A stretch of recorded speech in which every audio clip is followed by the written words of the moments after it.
Seven Truth. Seven Truth. Seven. Salut chers internautes de Seven Truth, merci de nous retrouver dans Seven Sport, votre émission sportive,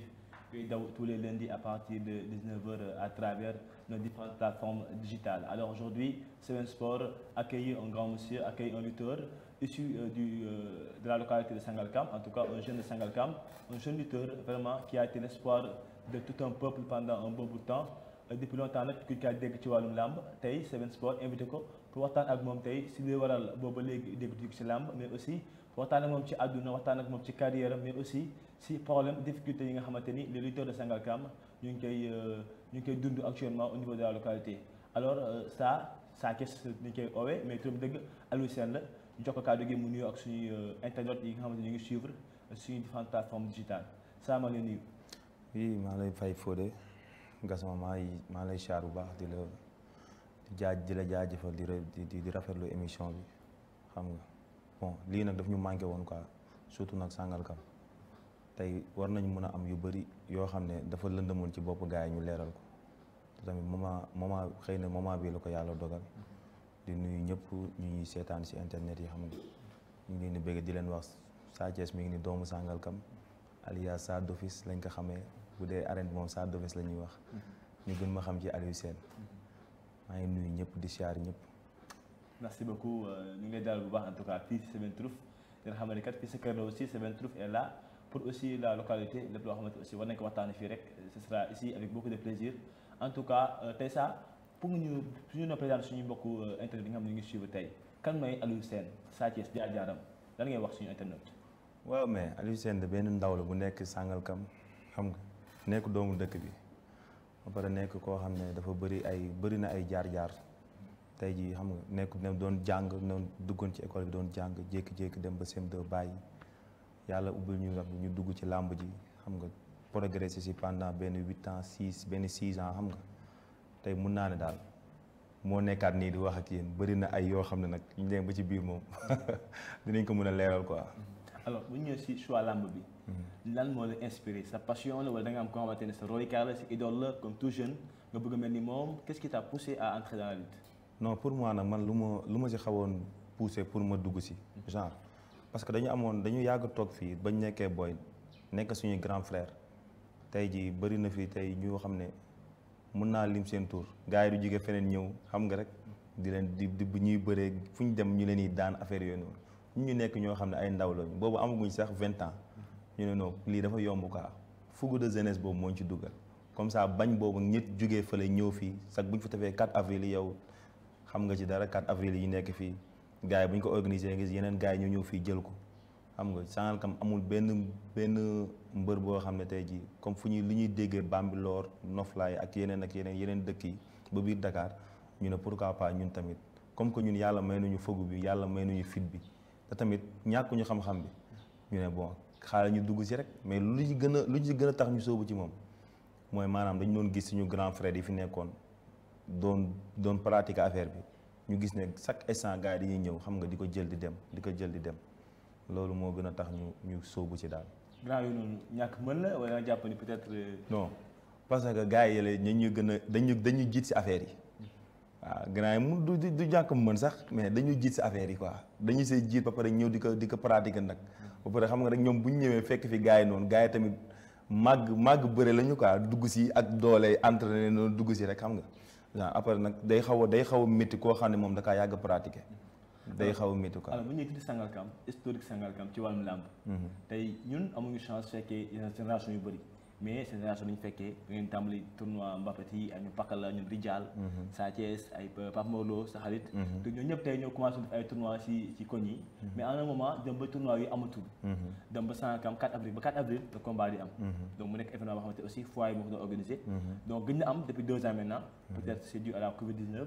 mais tey jii nii ancien Sangalkam mbër yi est-ce que am na ancien ñoo xamante ne tey yaa ngi fàttali ñoo xamante ni ñoo bëri Sangalkam boobu yaa nekk xale.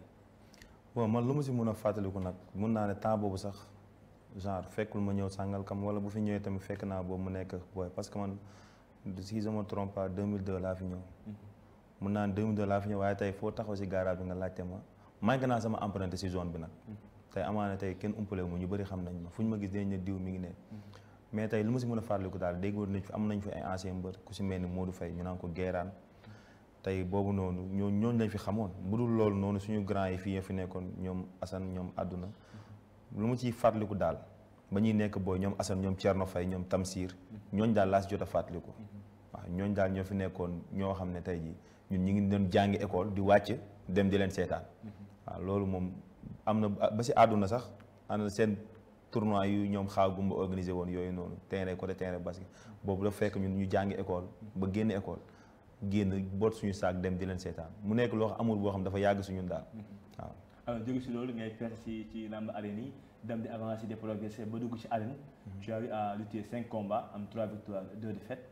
tey nga bokk si ñi nga xamante ne ñoo nekkoon espoir dëkk bi. parce que li nga sànq Assane nekk aussi champion Sangalkam tuddee ko doomu Sangalkam amoon na sax benn combat arène je pense benn. xaw ma ñaar 3 voilà. amoon ay supporters yu nekkoon si ginnaaw. tout Sangalkam se disait que enfin am champion. mais à un moment donné aussi moom mu dama arrêté. tout à fait arrêté aussi ay région am la di nga koy nangul. alors Sa Thiès pël la. donc ñëpp di amul yaakaar si yow ne woon kat voilà l'espoir. voilà ki nga xamante ne tey moo yóbbu Sangalkam fu mu eggul woon. tàmbali am 5 combats vraiment nekk si lancé bu baax. nga am ay nit ay mbooloo ñu nekk si ginnaaw. nit am si yow yaakaar. dem ba ci biir saa arrêté. déjà fii si Seven Truth ñu bëggoon nga xamoon lu tax Sa Thiès dem ba si biir arrêté lamb ji naan da kaa bàyyi wala pause la wala lu mu demee. non échange bi nag mun naa je me dis que ne pause la quoi dañoo pause gum parce que nit li ñu naan reculer pour mieux sauter boo demee ba di nekk ci benn mbir. di ci sonn xam nga di ci xar sa tànk tooy di ci def sa alal di ci def sa lépp tey mun naa ne sax dañuy débuter ci premier combat bi boobu da fekk ñu ne 4 avril ñu doon tëgg fii ma ne ñun doomu Sangalkam mosu kaa jël man nag dinaa fexe le tout ba tey jii nii lu ñu teg fii man maa koy jël ma am ngëm-ngëm boobu yàlla def ma sama premier combat ren dama ko ñàkk moo ñëwaat ñu def 4 avril bi gars yi na ma doo dem may leen damay dem jëli ko wan leen ne loolu erreur la te am na lu nekk ci wan leen man ki ma doon parce que tey mun naa ne balaa ñii di la xam foo nga wane yow sa performance fan nga jaar sa palmarès ñu xam fii nga aw ak fii ak fii ak fii yàlla def si lañ ñëw si 4 avril bi jël ko waa lour bi ñu jël ko delluwaat arène amaat combat dem daan noonu lañ ko defee tey jii nag mun nañ ne soo gisee mu làmb ji sooxe suñu côté mooy côté jàppale bi tey boo gisee ñu pause tamit mooy suñu combat mu ñu si victoire lañ jóge man si victoire laa jóge bu fekkoon sax dama daanu toogaaleeg ma non dama bëree ba daan xam nga bëree tey boo tàppee si net bi di nga ko gis mu bëree ba daan toog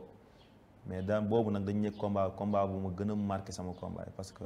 dama gisuma kenn franchement gisuma benn nit bu si dugal alalam man maa ngi tijji sama poulailler génn sama lu ma si am lépp dugal ko si fere ci lu bari te ba ma demee ba toog si plateau bi tamit foofu wax naa ko ma ne nag pourquoi pas li ñuy investir si làmb yëpp amaana bu ñu ko investiroon suñu bopp kon amaana dépassé nañu fii ma ne nag bon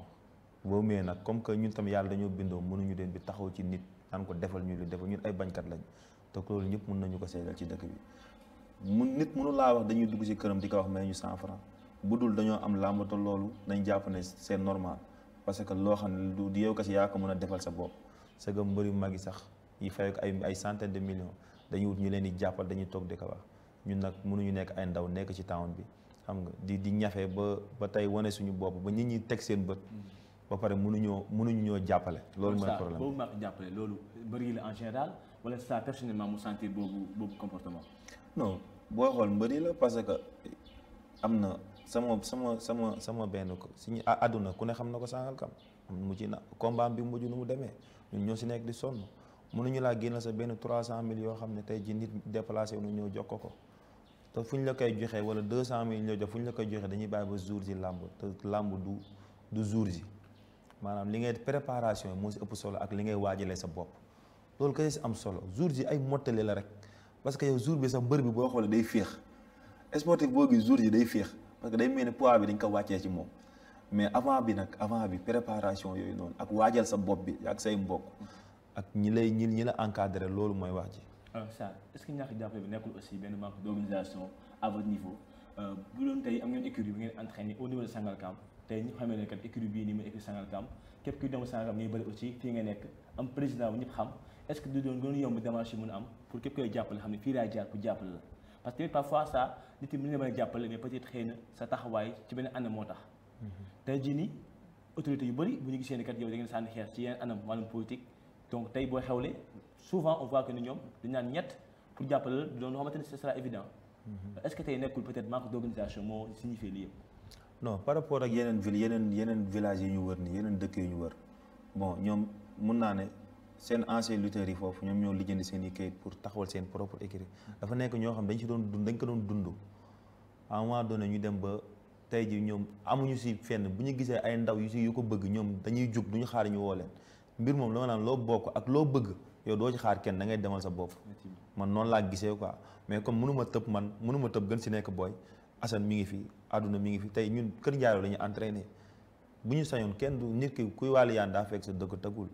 tey ñun bu ñu sañoon tey du ñu entraîné Kër Ndiaye suñu équipe suñu exactement ñaata bër ñu jógee Sangalkam di entraîné Kër Ndiaye non fii booy xool benn ñun 5 personnes la ñu woon booy xool ñeneen ñaari boy Mbaye ak Moul la ñooñu samay rakk lañ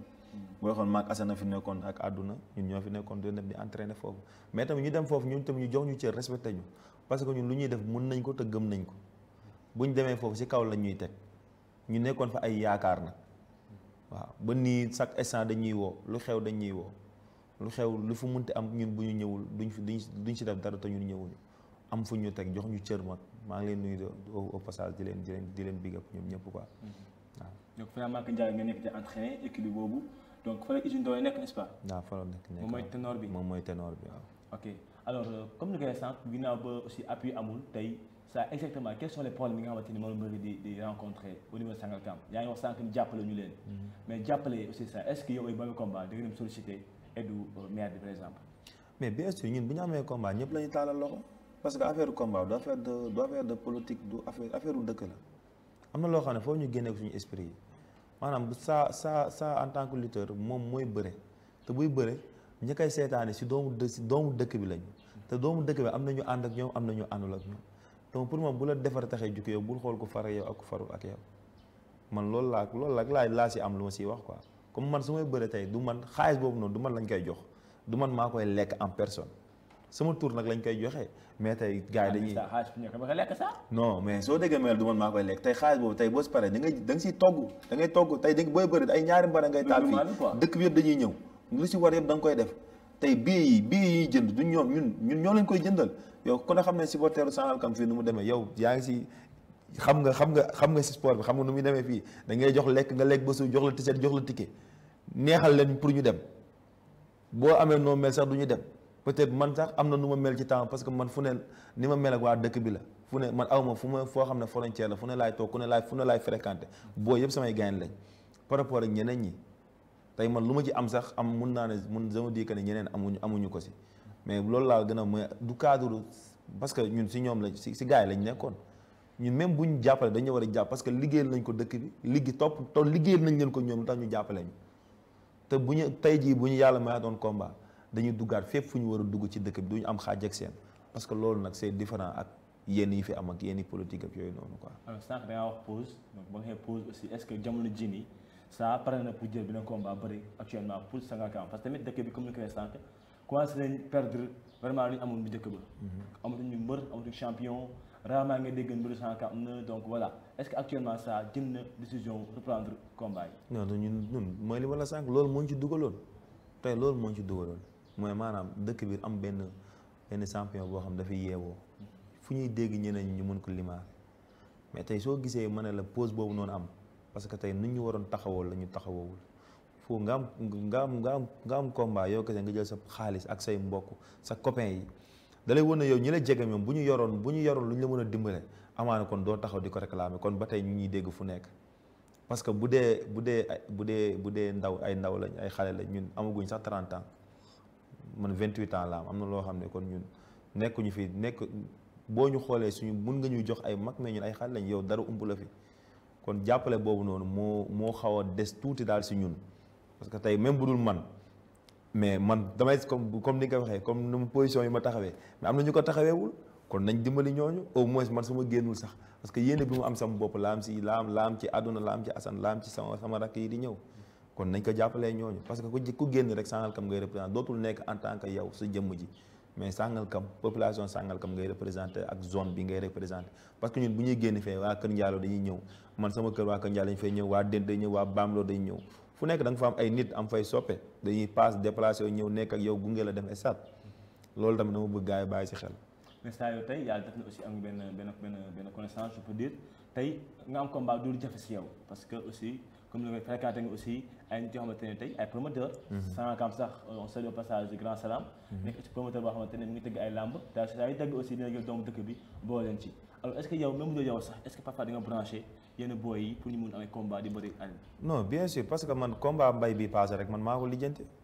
man yàlla may na ma xameel boobu nag man pour bu ma bëggoon bëre suba ma bëre Gaston Mbengue bu ñuy wax ni promoteur man sama xarit la nekk naa këram du benn du ñaar mën naa ne problème mu temps yi coow fi amoon yëpp këram laa nekkoon am nañ ay relation ak ñeneen ay ñoom kanji ñu yëpp tey mën naa ne sama début combat kanji moo ko tëgg am nañ ay relation côté connaissance moom ak promoteur yi du nekk loo xam ne problème la sama côté. Concrètement qu'est-ce qui bloque ça. surtout que am nga loolu xale nga am nga sa doole bëgg nga bëri am nga ay supporters ñoo xamante ñu ngi lay xaar tey Semaine Trouf accueillir la fii pour nga libérer ñooñu parce que ñooñu aussi toog nañ ay presque peut-être 2 ans 3 ans dégguñu saa fenn lan moo téye ça actuellement ba mënul. waaw comme li mu la ko wax si début bi rek maanaam bii combat bi dañ si souffrir dañ si dund lu métti daal. financièrement waaw dañ si dund lu métti dañoo sacrifier suñu lépp suñu xaalis bu ñu amoon dañ si jóge daanu sacrifier suñu lépp tëjoon suñu poulailler doon si yëngoo ak yooyu ak yeneen jël xaalis boobu yëpp dugal ci parce que amuñu woon taxaw loolu moo waral nag loolu moo lay féliciter tey nga ne xam noo xaaral ma toog nag di ma ñafeel sama bopp ba xam ne yow même bu dee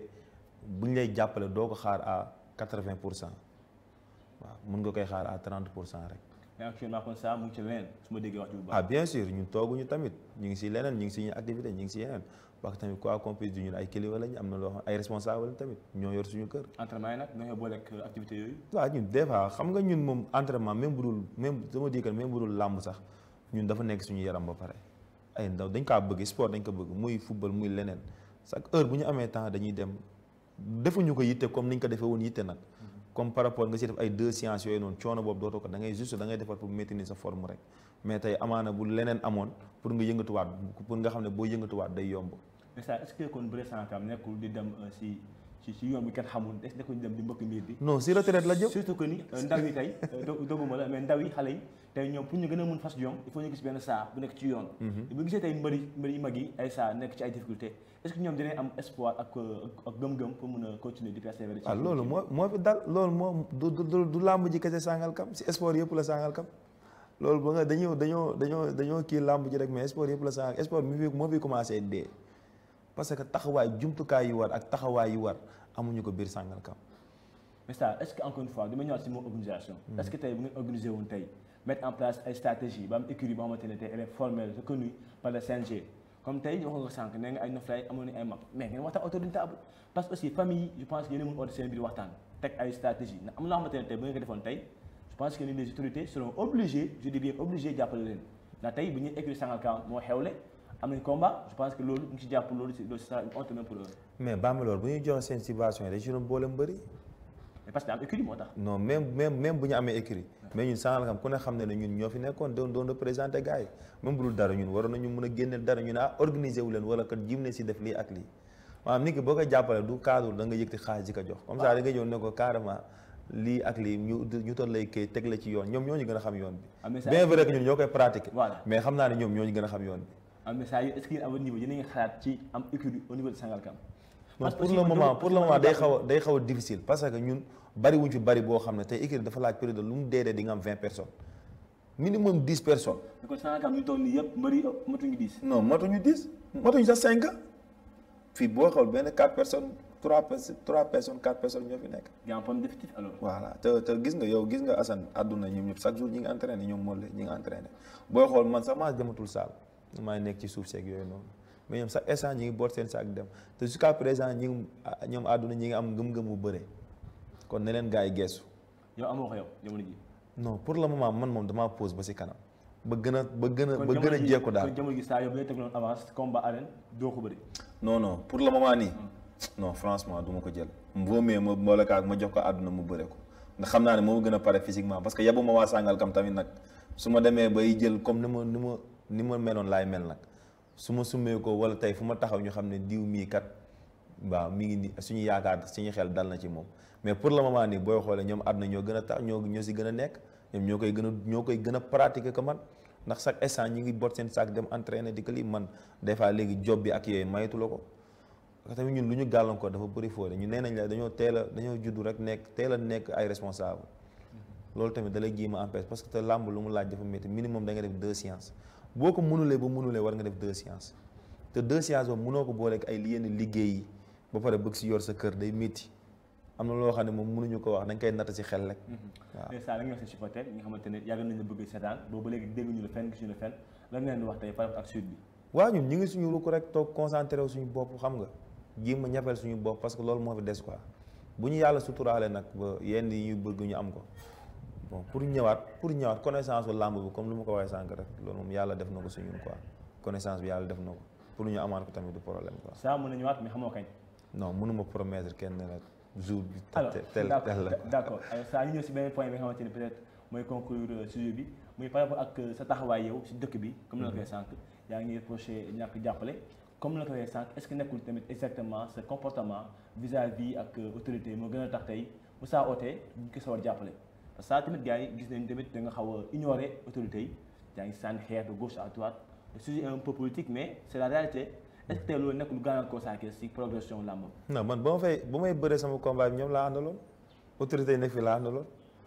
ba may bëree sama combat bi ñoom laa àndaloon te et pourtant defuñu si lu si war te ñun dañ leen defal lu nekk ñun lu ñu defal dañ kaa mérité woo ñun jeunesse Sangalkam lépp lu ñu am fii Sangalkam ak lu ñu defal bu ko kenn ndamoo jeunesse bi ñoo ko mérité woo man taxawaay sànni xeer man bugguma sax ñuy dégg ñu ne saa day sànni xeer. man bu doon sama intérêt personnel rek moo ma ñor kon amaana tey dépassé nañu fii mais ñun dañu bëgg yeneen dëkk yi am te yeneen dëkk yi nu ñu taxawee ci sport ak nu ñuy taxawee ci seen jeunesse yi nu ñuy mel ñun Sangalkam pourquoi pas mënuñu ko mel man foofu loolu laay woo ci ndaw yu quoi maanaam ñun dañu war a am ay stade ñu kaas ñëpp jeunes yëpp génn ñu am stade ñun kat dañoo war a am terrain basket bu baax jeunes yëpp génn ñu kaas terrain basket dañoo war a am kaas foyer jeunes yëpp taxaw ñu kaas boobu amul ku mu neex na far fu ko neex parce que affaire yi moom question de conviction la ngëm-ngëm la rek ku nekk question de choix la ku nekk am nga mën nga choisir ku la neex nga ànd ak moom ñun bañ juddoo ba tey xamuñu kenn ku dul ñi fi nekk ñun ñoom lañu xam bëgguma sax tur ñoom lañu xam bañ fi nekkee ba tey ñoom lañu xam kon tey ñun bu ñu waxee ne comportement bi ngay taxawee si dëkk moo tax est-ce que tamit du si jar mais loolu yàggul bu matee 3 ans si la yam.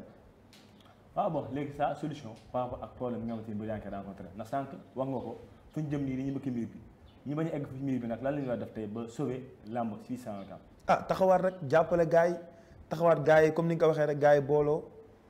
wax lu ñu bëgg mu bañ a nekk ay waxi kese mu nekk tamit lu dëgg si ñun mu bañ a nekk ñoo xam ne dañ naan mais comme que gis nañ si Sa Thiès mi ngi si biir rek. non comme ñu ne non comme Sa Thiès melul nii wala war a farul ak man rek ñu bañ si jàppale lu may wax qu'est-ce cadre sport du cadre politique du cadre dara li cadre dëkk bi la ak jàppale say ndaw parce que tey man boo ma joxee xaalis ne ma dama la kaa dimbalee xaalis bi du ma ko lekk man kese ci la ñuy jël ay car si la ñuy defar ay t-shirt si la ñuy togg lekk ñi lekk si la ñuy kaf si la ñuy foor si la ñuy ree kon am na loo xam ne boo ko defee yow defaloo ko en tant que mbër mi personne parce que bu fekkee dama am loo may defal non woo ma si rukk bu fekkoon ne kon da nga koy def te yàlla tax wala da nga koy def ngir moom en personne da nga ko koy def kenn koo xam ne de manière boo xam ne moom kenn du ko yëg mais ñoom bu ñu koy def si devant public lañ koy def buñ ko te ku ko joxe fësal ku ko wax la bëgg ku ko tudd la bëgg kon nga xam ne kon ñun te loolu boo xasee ba def rek maanaam da ngay rey lu bëri ci supporter parce que dañ naan non ñoom bu ñu mënoon génne seen alal sax def ci dañ naan duñ ci def parce que manqué wuñu dara te xamuñu sa préparation fan nga dugg fan nga génn li la war ak li ñu lay def sa yaram li nga siy toppatoo sarax yi ngay def dafa bëri ay yoo xam ne sax mënuñu ko détailler fii. mais ça aussi boo bëggee yem si argument wu jàppale ñu rek moo tax pause bi est-ce que parfois aussi nekk tuuti fil de responsabilité ndax tey Balla Gaye fu mu toll nii Sa Thiès Modou Lo Eumeu Sène jaar nañ fii c'était compliqué au début autorité yi bëri ñu doon daw doon metti mais jaar la tout début difficile est-ce que tey loolu nag donné ko argument pour ça mun toog. ba pare aussi saa yow boo bëggee toog rek ne gars yi imagine tant que jëloo combat nan nga xamee ni gars yi ne jàppale wala jàppale. non parce que jël nañ ko jëlati ko suñuy nawle tamit nekk ci dëkk bi mel comme man jëlaat ko yàggul dara suñu booy tamit suñu rakk tamit jëlaat ko yàggul dara te gis nga nu mu demee kon ngay xam ne lu nekkoon ci gannaaw mooy répété wu ba tey rek booy ñëwaatee tamit noonu lay demee rek de mais nag ñun yàlla suturaal nañ ba tey buñ ko jëloon sax amaana buñ ci xaaru autorité sànq ku dëkk Sangalkam wala ku dëkk fii yàlla may nañ ay relation yoo xam dañuy siy taxaw man loolu leer na ma mais juste nag dafa am lu ñuy xaar rek waaw loolu daal laa ci amal. léegi ñu solution yi solution yi nga concrètement est-ce que yéen pare ngeen pour organiser wu mettre en place une écurie parce que am na jeunes yoo xamante aussi nee nga bëri woo leen mais est-ce que tamit yeneen ndaw yi nga xamante ne bëgg nañ làmb new seen position moo tax amuñu fi tey ñëw intégrer écurie bi. waaw loolu yëpp waxtaan lay laaj rek xam nga ñun ñoom on est mal placé parce que ñun ñoo si gën a nekk ndaw tey ñi fi nekk ay mag tey waxtaan si ak ñoom rek dem toog ak waxtaan si ak ñoom décision bu ñu si jël ñu jëlandoo ko man du man maa si jël décision parce que ku nekk tamit sa choix personnel lu tax nga choisir dugg ci làmb loolu yow la engagé sa engagement personnel la bon loolu daal waxtaan lay laaj ñun ñëpp ñu toog ak suñuy grand frère ñoom Assane ñoom àdduna parce que ñoom la yàlla def ñu jiitu ci kanam ñu toog waxtaan si rek ñu xool lu ñuy def pour organiser wu pour gars yi ñu mën a taxawu gars yi parce que tamit am nañ fi ay ñoom Moulay ñoom Mbaye ñi ngi fi tamit ñoom dañ leen war a gën a taxawu tey même bu ñu demee ba lu ñu bëggoon amuñu ko ñoom war nañ ko mën a am si ñoom waaw kon ñun même bu ñu si amul nit moom doone yow réussir rek bul nangu keneen bañ a réussir tey boo réussir boo gisee benn ndaw bu si nekk boo xam ne mi ngi siy progresser bëgg na ko am na ngëm-ngëm bi war nga mën a bàyyiwaat comme li la manqué woon ak li la doon jafe nga yombalal ko moom ba mu ñëw waaw.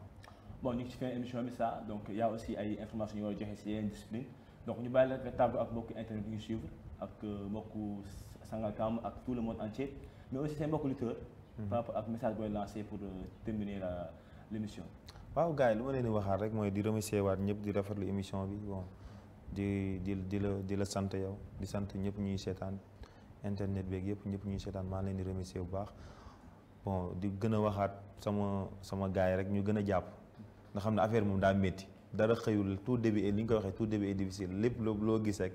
njëlbeen bi day métti mais lu ñu temps bu ñuy gën dem muy gën a progressé wu rek yàlla di ubbi xéewal yeeg buntu yi rek amaana saafara mën a am quoi na gën a gars yi taxawaat di siyaaraat sama waa écrit ñoom ñëpp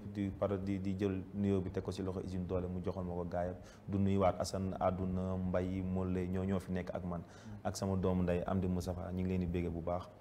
jaajëf. merci beaucoup Aliou Sène di Sa Thiès nekk doomu Sangalkam nekk un lutteur aussi boo xamante ni comme ni koy sànq nekkoon espoir tout un peuple dama ci biir AOT pour ay régions bien définies tey mu ñëwoon fii Seven Truth dans Seven Sport pour expliquer ñu exactement les raisons de cette pause comme ni ko tuddee pause boobu tuddee xëy na dina ñëwaat ci làmb ji en tout cas promettre na ay supporters am que dina góorgóorlu ba mën a ñëwaat ci làmb ji pour intérêt Sangalkam waaye dina waxtaan aussi Paul bi nga xamante ne les lutteurs de Sangalkam ñu ngi koy rencontré ci seen entraînement seen condition mais ñu jàpp ni incha allah ay saafara dina si am pour intérêt population bi. Alors c'était Seven Sport avec Mohamed Fodé Gassama. On va continuer avec l'actualité avec des informations de taille avec l'Afrobasket Yaoundé féminin donc qui se déroule actuellement au Cameroun. Donc l'équipe nationale du Sénégal a gagné la Guinée 131. Notre deuxième match c'est aujourd'hui à 13h contre l'Égypte. On parle aussi des résultats en Europe avec la Liga où on joue la 5e journée. Valence a été battu par la Real Madrid 2-1. Atlético Madrid a fait match nul contre Atlético Bilbao. Donc aujourd'hui Barça va jouer contre Grenade à partir de 19h. En France, Paris Saint-Germain a gagné Lyon 2-1. Marseille a gagné Rennes 2-0. En Serie A aussi, on joue la 4e journée. Et la Juve et le Milan AC ont fait match nul, 1 but partout. L'Inter a humilié Bologne 6-1. Alors on part en Angleterre où on joue la 5e journée. Là-bas aussi, Liverpool a gagné Crystal Palace 3-0. Tottenham a été battu à domicile par Chelsea. Donc Manchester United a gagné West Ham 2-1 avec un but encore de Cristiano Ronaldo. Arsenal a gagné Burnley 1-0. En Allemagne, Bern a gagné Bochum 7-0. Dortmund a gagné Union Berlin 4-2. La Ligue des champions africaine TFC est éliminée. Oui, on rappelle que TFC avait perdu la manche aller ici au stade Lat Dior de Thiès et a perdu aussi la manche retour donc sur le même score de 1-0 face à l'équipe ivoirienne de Mimosas. Donc la déception pour les Fiscois. En tout cas, Diambar est le seul espoir pour le football sénégalais par rapport à ces compétitions africaines. C'était tout pour l'émission de Seven Sport d'aujourd'hui avec Mohamed Fodé Gassama à la technique Timmy le Maestro accompagné par Maïmouna et Afia. Au niveau de régie, il y a aussi Didier Roy qui fait un travail remarquable. Merci à tous nos internautes, merci aussi à Papa qui était là, qui suivait l'émission, accompagné Sa Thiès pour cette émission sportive. Ça a été un réel plaisir de partager ces moments avec vous. Rendez-vous la semaine prochaine, Inch'Allah, pour un autre numéro. Merci. Seven Truth.